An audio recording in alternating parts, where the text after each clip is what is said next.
نحمده ونصلي على رسوله الكريم اما بعد فاعوذ بالله من الشيطان الرجيم بسم الله الرحمن الرحيم فمن يعمل مثقال ذرة خيرا يره ومن يعمل مثقال ذرة شرا يره صدق الله المولانا العظيم۔ محترم ناظرین، میں اس ویڈیو کے ذریعے یہ بتانے کی کوشش کروں گا کہ ماہ محرم میں نوحہ ماتم امام باڑے کی ایجادات کب اور کس نے کی۔ سن لیجئے، جلائے السیون ایک کتاب ہے جس میں صفحہ نمبر 524 میں مذکور ہے کہ جب اہل بیت کا قافلہ یزید کے گھر میں داخل ہوا تو یزید کے گھر والیوں نے زیور اتار کر، ماتمی لباس پہن کر صدائے نوحہ گریہ بلند کی، اور یہ سلسلہ مسلسل 3 دن تک چلتا رہا۔ امام حسین رضی اللہ عنہ پر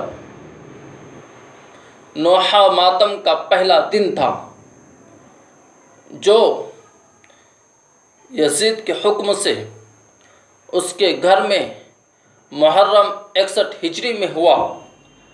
پھر مختار مذکور نے محرم 64 ہجری میں یہ رسم بد نکالی۔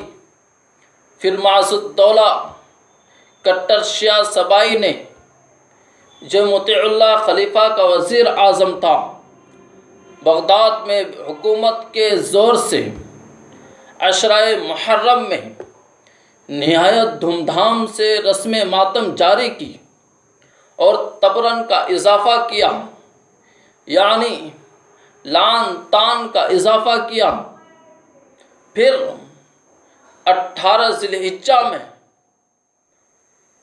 351 کو اس نے بغداد میں عید منانے کا حکم دیا، جس کا نام عید غم غدیر رکھا، جس میں خوب ڈھول بجائے گئے، خوشیاں منائی گئی، کیونکہ اس تاریخ میں حضرت عثمان غنی رضی اللہ عنہ کو شہید کیا گیا تھا۔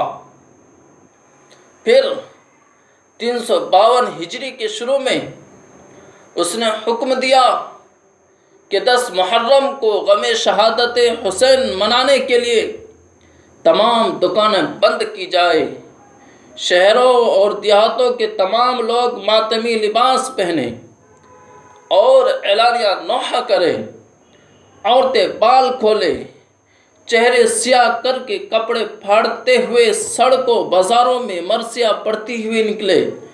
شیعوں نے اس حکم کی خوشی کے ساتھ تعمیل کی، مگر اہل سنت اس پر خاموش رہے۔ پھر 353 ہجری میں سنیوں کو جبراً حکم دیا کہ وہ بھی شریک ہو، جس پر فساد اور خون ریزی ہوئی۔ اس کے بعد شیعوں نے ہر سال اس حکم کو بجا لانا شروع کر دیا۔ ظاہر ہے کہ یہ سب کام جو مختار مذکور معز الدولہ نے کیے یا کرائے، اسی یہودی تحریک سے تعلق رکھتے ہیں۔ پھر ابن سبا کی تحریک پر چلنے والوں میں بڑے بڑے ملحد، زندیق اور بے دین لیڈر پیدا ہوئے، جنہوں نے لاکھوں سادہ لوح مسلمانوں کو گمراہ کیا، لاکھوں کو قتل کیا، جس سے اسلام اور مسلمانوں کو سخت جانی، مالی اور دینی نقصان پہنچا۔ یہ فتنے عراق عرب میں پھیلے، جس کی سرحد ایران سے ملتی ہے، لہٰذا بعد میں سرزمین ایران ہی ان کا گہوارہ بن گئی۔ آذربائیجان، اسفیان، طوس، قلع الموت، خراساں ان فتنے کے مرکز رہے۔ صبائیت کی شاخ اسماعیلیہ اور اثنائے عشریہ کا فتنہ ایران میں سب سے زیادہ پھیلا۔ ایران ان بد مذہب سلطنتوں کا 1000 برس تک پائے تخت رہنے کی وجہ سے صبائیت کا عظیم الشان مرکز بن چکا تھا۔ ایران سے یہ بلا ہندوستان بھی آئی۔ یہاں 142 ہجری میں منصور عباس نے عمر بن حفص کو سندھا کا گورنر مقرر کر کے بھیجا۔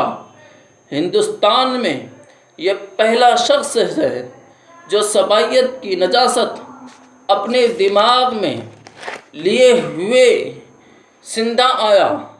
گورنر مذکور نے اس کی دعوت کی پوری تائید کی۔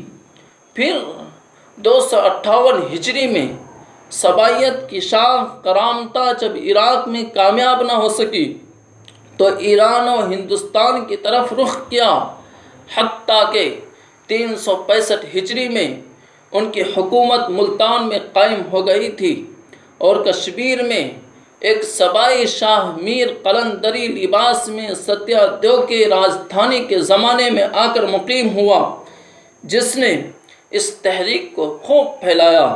نیز بابر بادشاہ کی مدد کے لیے ایران سے جو 17,000 فوج ہندوستان آئی تھی وہ سب صبائی تحریک سے متاثر تھی۔ پھر ہمایوں نے جب شاہ ایران سے مدد طلب کی تو اس میں سب کے سب شیعہ تھے۔ گجرات اور دکن میں تقریباً 6 بادشاہ ایسے ہوئے ہیں جو پوری طرح صبائی تحریک کے علم بردار تھے۔ جنوبی ہند میں ایک عرصے تک صبائیوں کا اجتماع رہا۔ 1016 ہجری میں مغل پردیسی تمام جنوبی ہند سے جمع ہو کر حیدرآباد میں آ کر بسے تھے۔ یہ سب شیعہ یعنی صبائی تھے۔ لکھنؤ میں بھی عرصے تک صبائیت کا مرکز رہا۔ امین الدین خان نشار پوری کا پورا خاندان ان صبائی تھا جو عرصے تک یہاں حکومت کرتا رہا۔ ان صبائیوں نے بدعات میں مزید اضافہ کیا۔ سب سے پہلے آصف الدولہ نے لکھنؤ میں امام باڑہ 1213 ہجری میں بنوایا اور غازی الدین حیدر کی بیگم نے امام العصر کی چھٹی منایا اور موتی محل کے قریب نجف اشرف یعنی حضرت علی کا فرضی مزار بنوایا۔ پھر اس کے بیٹے نے سب سے